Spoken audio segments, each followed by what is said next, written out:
First thing I want to say is welcome to everybody wherever you are. I understand we're crossing about 10, 15 time zones, equally as almost as many countries. And before I even begin, I just want to say thank you to the whole staff. Some of you are sitting at home in the comfort of in front of your own computer screens, but to let you know that there's a crew over here that has been working night and day to make this happen. And to my knowledge, all of you are to be commended if you're watching this, that this is truly history in the making. As a result of what's going on tonight, I'm honored to be here because this represents a fundamental shift in the way we learn, the way we look at business, and how all of our jobs are going to materialize. So if you're sitting next to somebody, there's somebody in your living room or somebody at your desk, turn to them right now. Those of you that know me have to humor me on this. Turn to somebody, give them a high five, tell them you're awesome. Okay, thank you. It's kind of hard to do this with nobody to respond to.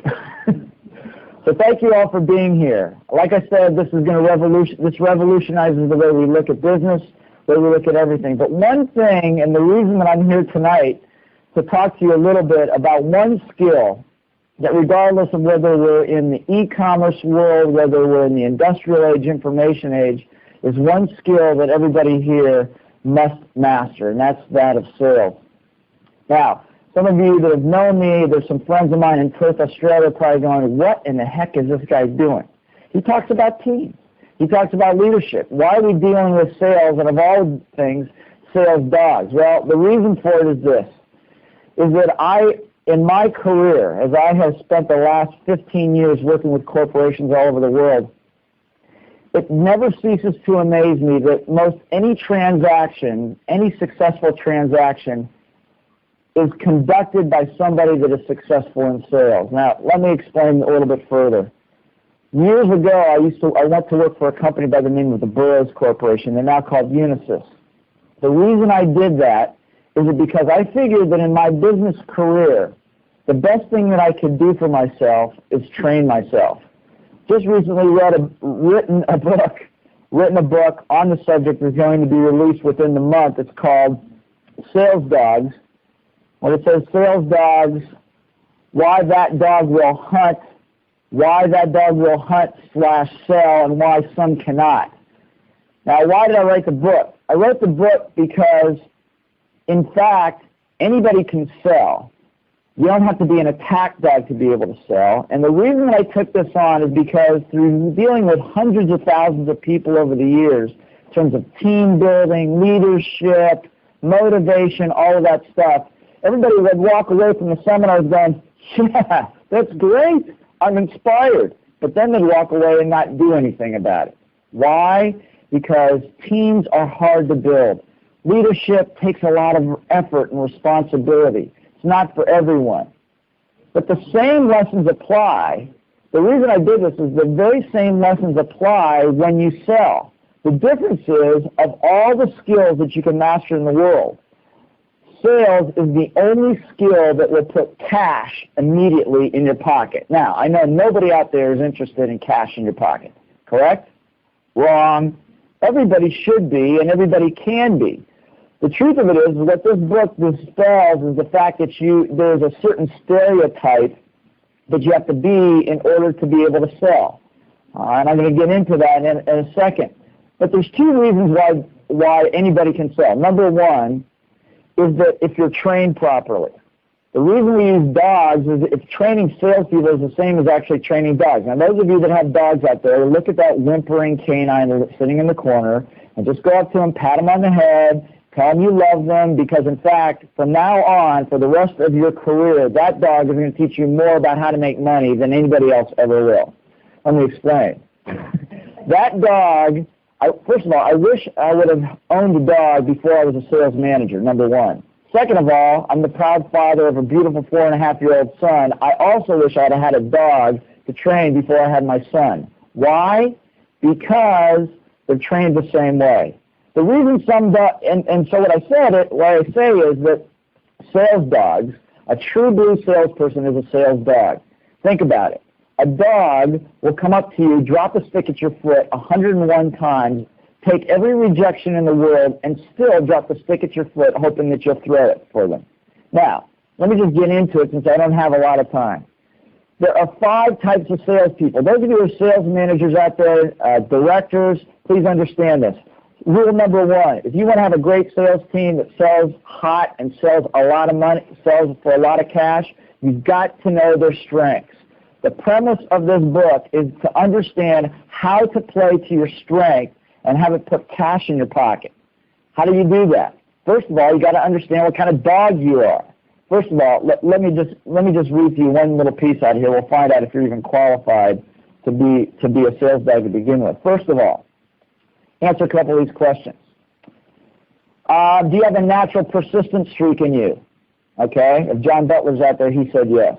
Okay. Do you have a tendency to try to convince other people of your point of view? Okay, good. Thank you.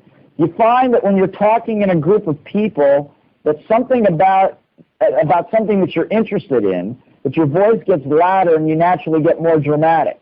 Now, if you didn't say yes to this, 95% of you are lying, because most of you all do that. And do you love to win?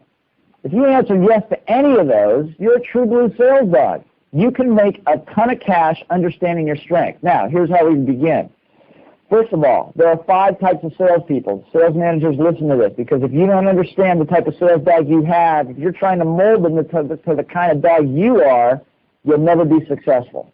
Dog number 1, the stereotype, everybody's favorite, the pit bull. That's right. Some of you out there are pit bulls. All you need is a cuff, a sleeve, something to grab onto. It's like you grab onto it and just tear to pieces, right? You know the kind. All you need to do is throw them some raw meat, and they'll destroy everything in their path.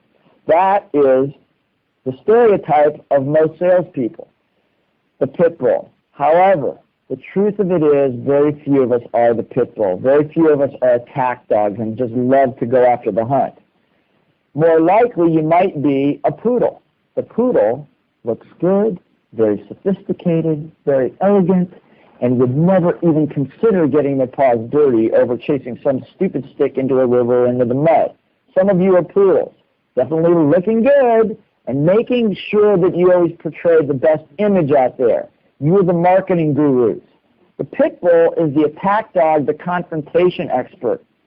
Who else? What other dogs do we have? Well, we have the golden retriever. You know, I have a friend in Denver who's a real estate salesperson, very, very successful. She is a golden retriever to the end. All she wants to do is to serve the client. She sits by the phone like a golden retriever, waiting for the phone to ring, doing anything that the customer wants. Customer asks for something, sure, what can I do for you? Can I do anything? Is there anything else I can do for you? They will come back and back and back and back again, trying to serve the customer in such a way until the customer is left with no other choice but to say yes to them. Worse yet, when my friend Jamie looks at me with those big brown eyes, those big brown droopy eyes, and she says, isn't there anything I can do for you? Your heart just melts. They're a bundle of love, and all they want to do is to serve the client. Those are 3 of our dogs. The pit bull, the poodle, the golden retriever. Now, a rarer commodity, but then again, automatically a good sales dog is the Chihuahua. You know, I'm not one to cuddle up to Chihuahuas. They're not real kind, cuddly and friendly types of dogs, but they're those little dogs, and they yip and they yap, and their eyes are bugged out of their head. These are the dogs that will talk your head up. As a matter of fact, if you don't get them to shut up soon, they give you a headache in the process. These are the techno wizards. Anytime you look at a Chihuahua, their eyes are probably bugged out of their head because they've been on the internet all night, drinking coffee, Coca-Cola, and have so much caffeine in their bodies that they can't stop talking. They're the experts and the gurus of product knowledge, critical on a sales team. Last but not least, I think I've gotten through 4 of them, is that correct? Last but not least is the Basset Hound. The old faithful Basset Hound with those big puppy dog eyes that look into your face and look at you with those droopy eyes and say, please buy from me. Some of you are out there. Their favorite word is please. As a matter of fact, if you don't buy from them, these are the ones that probably pull up pictures of their family, show you their kids, all of the bills that they've got to pay, and probably their strongest suit and the reason they sell so much is they're great beggars. Now, obviously I've poked some fun, but right now some of you have already identified with one of those breeds of dogs. The question is, which one are you? Or which combination of dogs are you? The reason I say this is because if you're going to go into sales, and this is true for the old dogs and for the new dogs, you pick a company not based upon the compensation. Please hear me on this.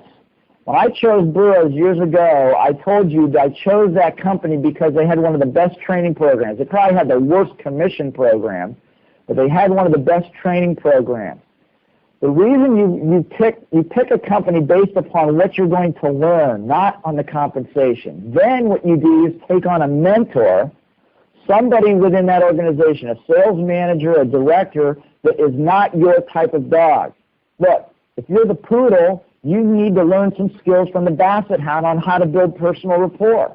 If you're the chihuahua, you got to learn how to shut up when you need to shut up and be able to market like the poodle. See, if you do what you've always done, you've heard the expression, you get what you always get. In sales, the key is to understand your strength and balance it with the mentorship of something else. That's why I like network marketing as a great place to learn to sell, because in fact the nature of the system brings you in. The nature of the way the system brings you in is that people have a vested interest in getting you to learn and you get lots of personal coaching, lots of good training. So whether you're in real estate, whether you're in insurance, whether you're in corporate sales, whether you're in office products or network marketing, doesn't make any difference. Pick the company that's going to train you the best, and then make a commitment to be there 3 to 5 years.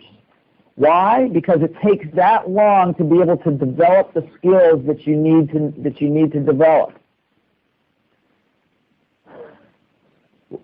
I'm having a question. There are many subscribers trying to sell each other on the discussion right now. What kind of dogs are they? Well, it depends what they're trying to sell.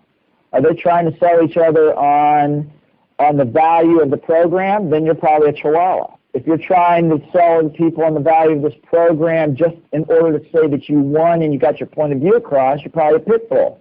If you're telling people that you want to sign up for this program because you'll look good, you're obviously a poodle. And of course, if you're the retriever, you're probably saying, this is probably going to serve you so well into the future. It will give you so many benefits. It will serve your family. It will serve your business. That's the retriever side of it. So you have to pick for yourself which kind you are. As a matter of fact, what's interesting is that as I've interviewed great salespeople all over the world, probably the most devastating of all breeds is not the pure breed at all. It's the crossbreed, the mutt, I call them. And probably the most devastating of all is the female pit bull in poodle clothing. Yeah, you know the one. They look good, they charm you, they build great rapport with you. Meantime, you have no idea if they're taking your leg off in the process. That's the pit bull in poodle clothing. And many of you know who you are. Now, why do we do this? In the book, what I've attempted to do is to make this what I call dog doo-doo simple. You know, there's been a lot of books written on sales. There have been lots of seminars. This is a seminar in a book. And what it's designed to do is to give you insights to the 5 basic critical skills to being a great salesperson. It also gives you the 4 critical mindsets. In other words, how do you handle adversity when it hits you in the face? How do you handle a win when it hits you in the face? What do you do when you're approaching somebody and you have a question in your own mind? All these things are answered. In the time allotted, I don't have a lot of time to get into it with you here. But my point here is that training or teaching yourself and learning is the key to is the reason great dogs can hunt. Now, let me give you a couple other examples. One of the things that we found is probably one of the number one fears of most salespeople is handling objections and rejections. The reason I got into sales is because I figured if I can handle rejections, if I can handle objections, I can handle anything. How about those that tell them not to sell? How about those that tell them not to sell?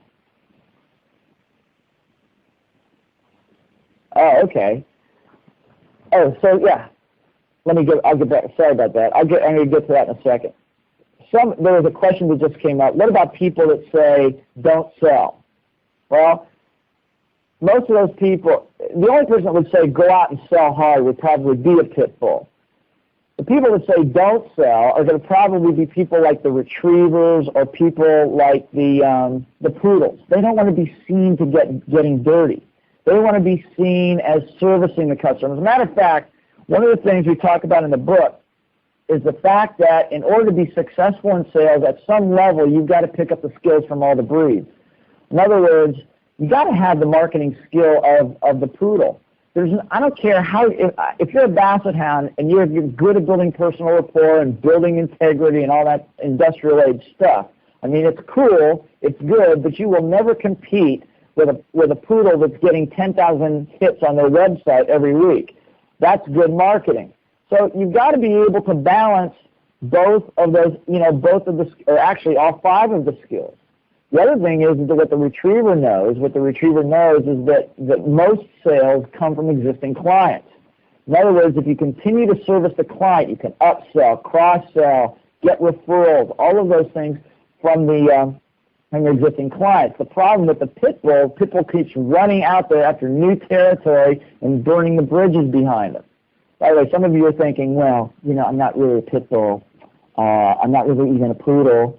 I think I'm more of a German Shepherd or a Doberman. No, if you are, then you might want to change that. The problem is those are attack dogs. As a matter of fact, I find that most customer service organizations put attack dogs in charge of customer service, which is completely wrong.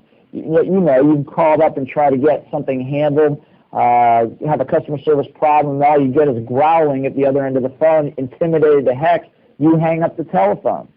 No. The idea here is that The idea here is that even an attack dog, trained properly, can sell. Look, the thing about dogs is this. Once they get the scent, they never forget it.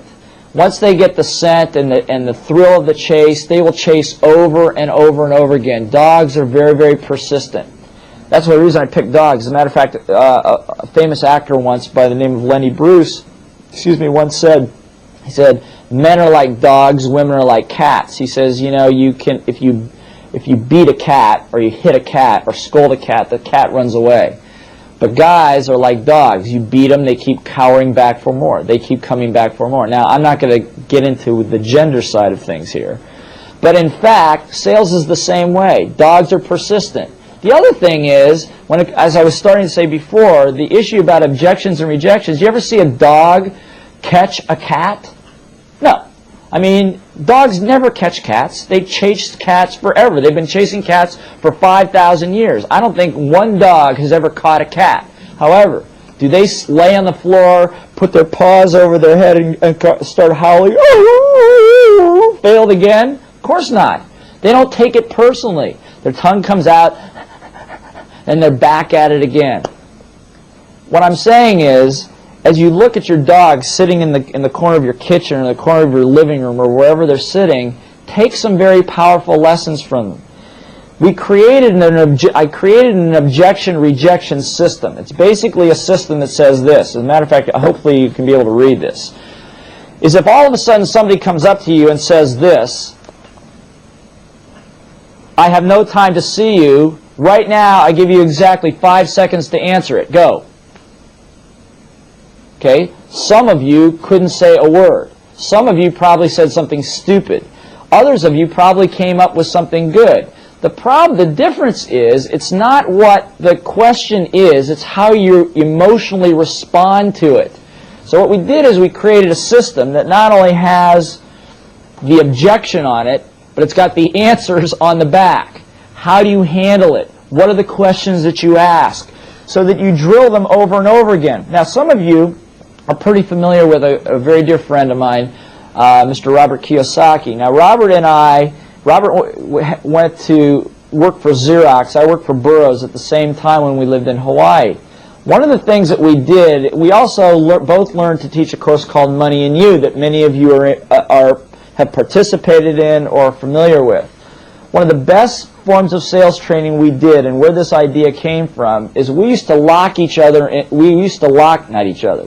ourselves in a room with other friends. And we had take turns going to the front of the room and handling objections. You can imagine that after several hours with people you very well, some of the questions got extremely ugly.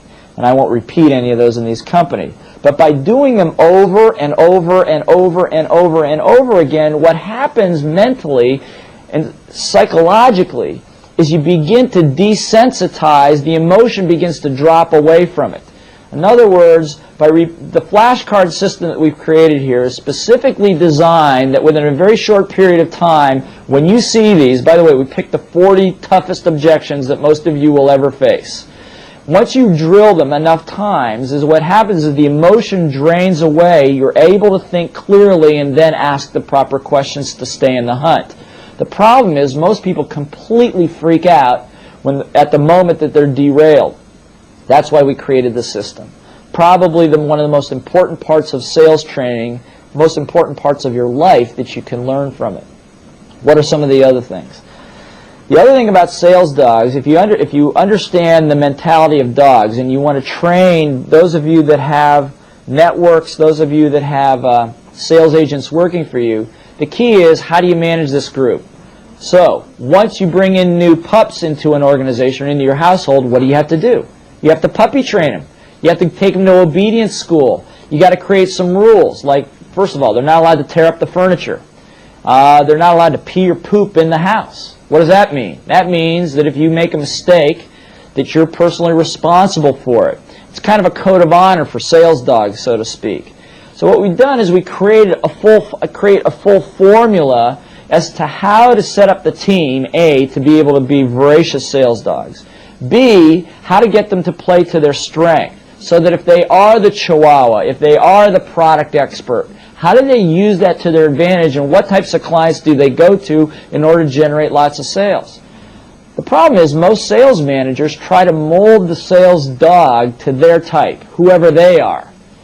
Why do they do that? Because that's what they know. The problem, that's why most sales forces, most salespeople and most sales teams fail. It's why only a few salespeople end up selling most of the sales. That's why there's such high employee turnover in sales. One of the reasons I was motivated to do this book and to take this route is that there are actually people out there in sales training that will tell you that what you do is once a year you take the bottom half of your sales force and just fire them. Now, not only is that a gigantic waste of money and time, but it's a huge toll on the human spirit. The truth of it is some dogs can hunt and or sell, and some dogs cannot. The only ones that cannot are those that are unwilling to learn.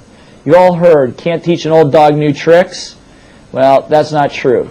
Old dogs can learn what they were inbred and inherently already know. Like I said, if you like to win, you can sell. If you like to talk, you can sell. As a matter of fact, as we go through the 5 critical skills to becoming a great sales dog, presentation is one of them. You got to be able to present to people. You got to be able to talk. You got to be able to articulate. Take all the myth out of that. Look, those of you that know me know that we've trained hundreds of thousands of people in how to do this. What happens if one does not know what kind of dog he is? Oh, good question. If he doesn't know what kind of dog he is, then what you do is you email Richard here on the website, or you email me at our new website, which will be up next week, which is called salesdogs.com. Salesdogs with an S. There's a pirate out there that's singular, but salesdogs with an S.com. And what we created is we created the Sales Dog Diagnostic. And what the Sales Dog Diagnostic is basically a set of questions, very simple questions, that once you answer them, you find out what kind of sales dog you are. No manager should ever even attempt to start training until you understand the type of people you have. For example, what do you feel is the best way to generate the greatest number of prospects? Phone, fax, or blitz? Conducting a seminar? Attending other events and introducing yourself? Asking for referrals? Building a reputation for servicing customers? Or staying on the corner holding a sign dressed like a clown? Now, obviously, there's no incorrect answer, but the way you answer these questions probably take you all of about 8-9 minutes to do. Once you answer these questions, you'll find out where your bias is, where your strength is. Any one of those answers will work to generate prospects. Which one works for you? And as you gear yourself toward that direction. Now, that's one. The other thing we found out is that there was some study done, a study done about 10 years ago, little known study, about whether you even have the aptitude to sell before you even go out and make your first sale. It's a tremendous amount of research that went into this. A team of psychologists from overseas put this together.